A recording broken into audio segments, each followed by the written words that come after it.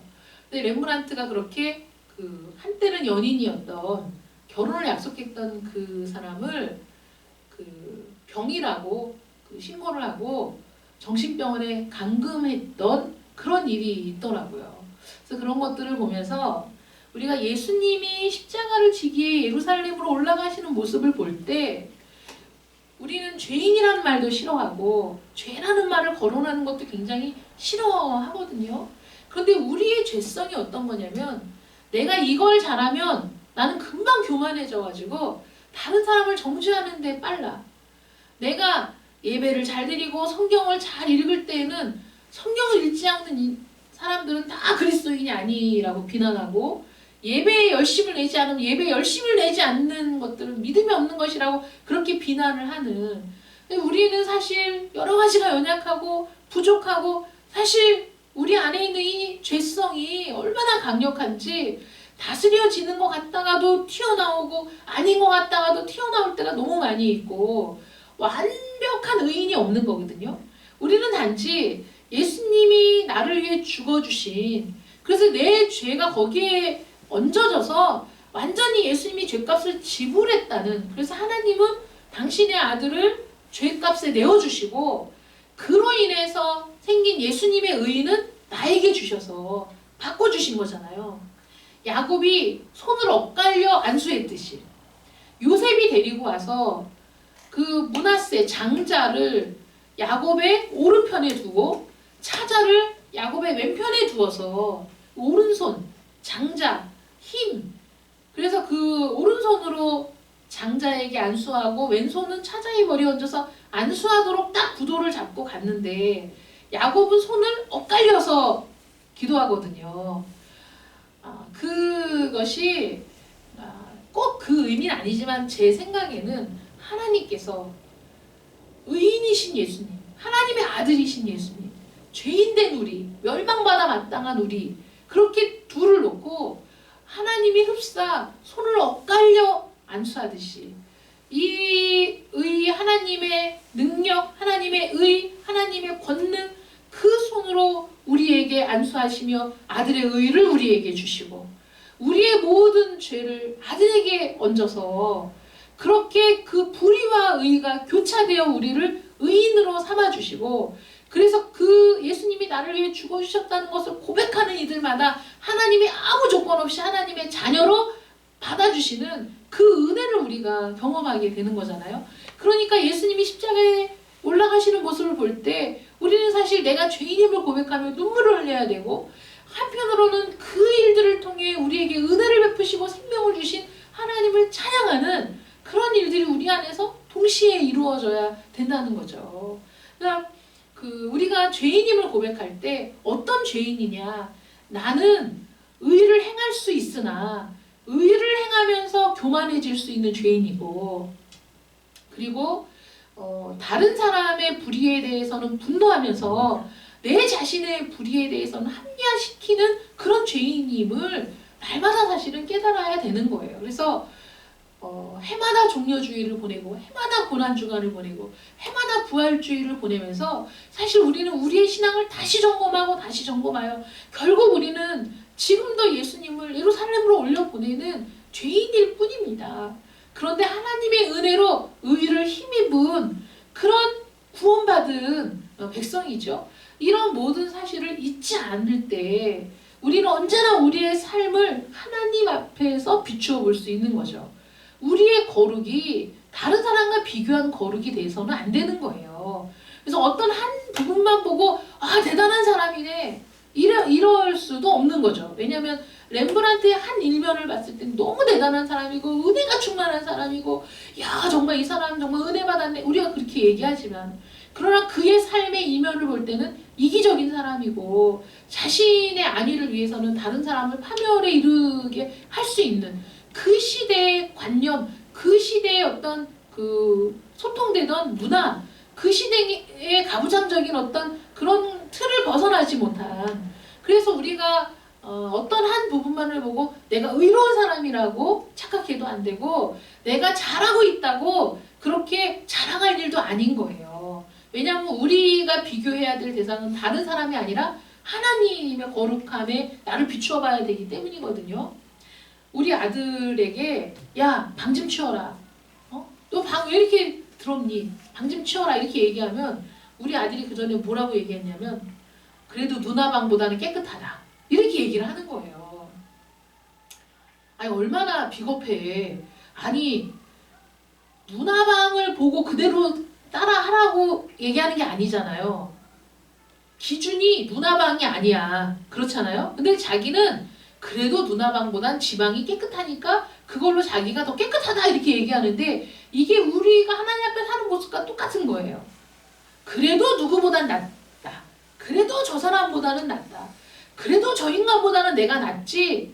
이게 우리의 한계인 거예요. 그런데 하나님은 다른 사람을 보고 너의 거룩을 논하지 말고 나를 보고 내가 거룩하니 너희도 거룩하라 하신 말씀은 나의 거룩함과 너희의 모습을 비교해보고 너희가 어떤 상황인지를 깨달으라고 말씀하시는 거죠. 그래서 우리가 추구해야 될 건 하나님의 거룩이지 다른 사람의 모습이 아닌 거예요. 그런 걸 하나님 앞에 누구보단 낫잖아요. 누구보단 내가 그래도 낫잖아요. 그게 저는 렘브란트의 모습을 보면서 우리가 모두 그런 사람과 렘브란트와 다를 바 없다 그런 생각이 드는 거예요. 어느 한편으로는 내가 참 은혜로운 사람 같고 의로운 사람 같고 잘하고 있는 사람 같지만 어느 한편으로 보면 참 부끄럽기 짝이 없는 그런 모습일 때가 너무 많다는 거죠. 그러니까 그런 모습들을 보면서 우리가 죄인이라는 사실을 한 번도 잊어서는 안 되는 거예요. 어떤 죄인이냐면 용서받은 죄인이고 어떤 죄인이냐면 예수님을 통해 의를 전가받은 죄인이지 내가 완전히 의인이 되어 내 안에 죄는 눈 씻고 찾아봐도 없는 그런 사람이 아닌 것이죠. 그래서 예수님이 예루살렘으로 올라가신 모습을 보면서 죄인된 우리의 모습을 다시 한번 깨닫게 되고 거기에 더하여서 그럼에도 불구하고 우리에게 그 의를 전가시켜 주시고 우리를 기꺼이 하나님의 자녀로 받아주시고 은혜를 베풀어 주시는 하나님의 은혜와 사랑을 또 발견할 수 있는 거예요. 그래서 십자가에는 하나님의 공의와 하나님의 사랑이 교차되어 있는 것이지 어느 하나만 있는 게 아니거든요. 그래서 그 십자가를 바라보며 주님이 걸어가신 길을 우리가 따라가면서 우리의 모습을 다시 한번 점검하고 내 신앙의 현주소가 어디인가를 점검하는 이 한 주간이 되었으면 좋겠습니다. 아멘.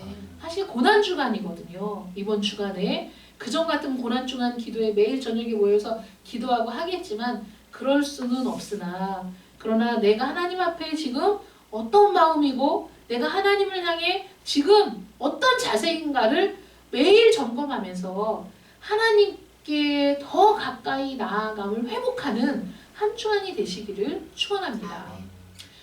윌리엄 볼든이라는 그분에 대해서 얘기를 하고 설교를 마치려고 합니다. 윌리엄 볼든이라는 분이 1930년대 아닌데 우리나라에 그 선교사가 들어올 그때 그 시대의 분인데요. 그분이 이제 예일대를 나오고 집안이 굉장히 부자였답니다. 그런데 예일대를 공부하면서 이분이 은혜를 받았어요. 은혜를 받아가지고 마음에 어떤 소망이 생겼냐면 선교사가 되고 싶다. 그런데 어떤 선교사면 허드슨 테일러가 선교사로 명 받아서 선교사 생활을 했을 그 무렵의 일인데요. 허드슨 테일러는 중국으로 선교사 파송을 받아서 갔었거든요. 근데 이분은 모슬림을 향한 중국에 있는 모슬림을 향한 선교사로서의 부름을 받았어요. 그러니까 그런 소명이 생겼어요. 그래서 열심히 신앙생활을 하면서 그 선교사의 꿈을 키우고 있는데 그 아버지가 이제 그러는 거예요. 야, 너 그 선교사로 나가면 내 모든 재산은 너에게 한 푼도 주지 않을 거야. 내 동생에게 그 모든 재산을 물려주고 사업을 물려주겠다. 그러니 빨리 너 그 학업을 마치고 이 길을 걸어가라. 이렇게 얘기를 했어요. 그러니까 이 사람이 기도하기 시작했는데 성경을 읽으며 성경에서 답을 찾기 위해 성경을 읽으며 기도할 때 그 마음에 들어온 생각이 무엇이었냐면 그 성경 그 옆에 막 자기 선교사의 비전이나 이런 것들을 이제 막 이렇게 기록을 해놨었는데 거기에 그 후퇴는 없다. 이렇게 이제 기록을 한 거예요. 그렇게 응답을 받은 거예요. 후퇴는 없다. 그래서 그 모든 걸 다 버렸어요. 이제 부모의 유산이라든지 사업이라든지 그런 걸 다 버리고 선교사의 길을 가기로 결정을 한 거예요. 선교사로 신청을 했는데 예일대는 나왔으나 그 신학을 안 했기 때문에 거절당했어요. 그래서 다시 이제 프린스턴 신대에 들어가서 그 공부를 마치고 이제 대학을 4년제 나왔으니까 거기서 신학 과정을 마치고 그 다음에 어디로 갔냐면 이집트로 갔어요. 왜냐하면 모슬림을 상대로 선교를 하기 위해서는 그들의 언어를 공부해야 됐기 때문에 그 이집트에 가서 그 언어를 공부하기 시작했는데 공부하던 중에 25세에 뇌수막염에 걸려서 죽어요. 이집트에서. 근데 아들이 이집트에 있다는 말을 듣고 엄마는 배를 타고 유럽을 돌아서 이집트에 그 가서 아들을 보려고 가는 중에 아들은 죽은 거예요. 그래서 가서 이제 장례를 치렀거든요. 여기까지 딱 보면 아니 그래서 뭐 하나님을 믿어서 선교사의 그 소명을 받아서 그렇게 모든 걸 다 버리고 그 길을 걸어가고 있는데 그렇게 죽어야 돼? 이게 말이 돼? 뭐 하나님은 그런 하나님이야? 우리의 생각은 어떤 일을 맡았을 때 성공의 여부가 우리가 판단하는 기준이잖아요. 우리의 판단의 기준은. 아니 그 정도로 그렇게 유망한 젊은이가 선교사의 꿈을 이루기 위해 후퇴는 없다 이렇게 결정하고 그 길을 가면 뭔가 그 일을 통해서 대단한 일이 일어나고 뭔가 막 성과가 일어나고 그래야지 그게 제대로 된 길이고 그게 확실한 길이라고 우리는 생각하잖아요. 그런데 우리의 생각대로라면 그 사람은 실패한 사람이고 우리의 생각대로라면 그 사람의 인생은 아무 의미 없는 인생인 것처럼 여겨지죠. 아니 그렇게 열심히 해서 그 언어를 공부해서 선교사로 갈 사람이 그 이집트에서 뇌수막염에 걸려서 죽었다는 게 이게 정말 하나님의 뜻 맞습니까? 우리는 그런 생각을 하게 되잖아요. 근데 하나님의 뜻은 우리와 다르고 하나님의 생각은 우리와 또 다른 거예요. 하늘과 땅이 먼 것처럼 하나님의 뜻을 우리가 다 이해할 수 없는 거죠. 그러니까 우리는 우리의 생각대로 판단하는 일을 멈춰야 되는 거예요. 그 사람이 그렇게 죽었는데 어떤 그 감독이 그 이야기를 듣고 마음에 너무 그 진한 감동을 느낀 거예요. 이 사람이. 그래서 그 사람의 생애를 짧게 그거를 그 영화처럼 만든 거예요. 영상을 만든 거예요. 그 사람의 삶에 대해서. 근데 그 예일대에 들어가는 학생들마다 그 짧은 영상들을 계속 보여줬어요. 그 사람의 영상을 수많은 학생들이 그 영상을 봤어요. 그런데 그 짧은 영상, 그 사람의 짧은 인생에 대한 그 이야기를 들은 사람들의 마음에 선교에 대한 열망이 막 폭발적으로 일어나기 시작한 거예요. 정말 그 불길이 너무 거세가지고 막을 수 있는 사람이 없어. 그래서 그 영상을 보고 하나님의 나라를 위해 내 젊음을, 내 생애를 바치겠다고 자원하는 선교사들이 1000명이 넘었대요. 여러분, 하나님의 나라는 하나님의 명령을 듣고 하나님의 마음이 부어진 대로 끝까지 순종하는 사람들을 통해 예측할 수 없는 놀라운 일들이 일어나는 게 하나님의 나라의 특징이에요. 내 짧은 인생 가운데 내가 엄청나게 큰 일을 이루어야만 그게 하나님의 뜻이고 그게 하나님의 일이 성취되었다라고 생각한다면 우리는 그 일을 하기도 전에 스트레스로 죽을지도 몰라요. 내가 내 삶의 그 미래를 어떻게 압니까? 한 치 앞도 못 보는 사람이 내 삶을 어떻게 내가 내 마음대로 설계할 수 있겠습니까?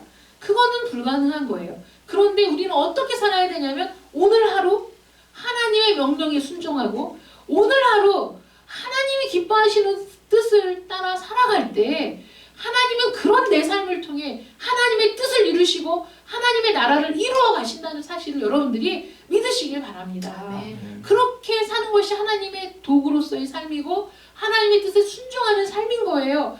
나의 헌신을 통해 나의 순종을 통해 하나님이 어떤 놀라운 일을 행하실지를 우리는 다 알지 못합니다. 그러나 오늘의 순종이 하나님께서는 그것을 씨앗으로 엄청난 일들을 하신다는 것이죠. 지금까지 놀라운 일을 행한 몇몇의 사람들로 인해서 세상이 변화된 것이 아니라 이름 없이 빛도 없이 자신의 자리를 지키며 순종해왔던 들풀 같은 사람들을 통해서 하나님의 나라는 확장이 되고 하나님의 나라는 지속되고 하나님의 은혜는 모든 곳에 퍼지게 된 겁니다.